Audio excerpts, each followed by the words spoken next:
abonné leen ci suñu chaîne YouTube ngir jot saa su ne ay xibaar yu wér te wóor aju ci réew mi ak ci bitim réew.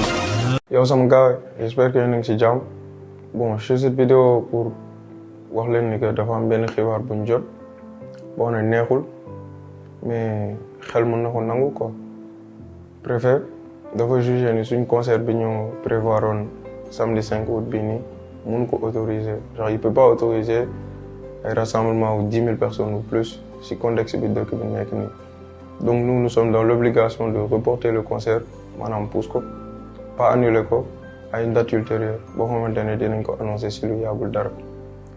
metti na si ñun parce que ça fait des mois on bosse dessus, ñëpp sonn nañ ci concert bi, yéen jënd ngeen seen i ticket, ñun répété nañ, installé nañ ba dernier moment ñu annulé ko. Donc metti na si ñëpp, mais di leen wax ni que ñi jot a jënd seen ticket mën ngeen ko denc si lu yàggul dara, dinañ annoncé beneen date te ticket yi ngeen jënd noonu dina leen may ngeen dugg.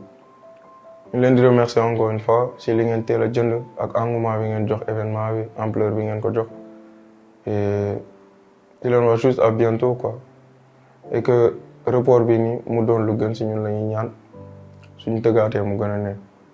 Merci beaucoup à tous et on se retrouve bientôt. abonné leen ci suñu chaîne YouTube ngir jot saa su ne ay xibaar yu wér te wóor aju ci réew mi ak ci bitim réew.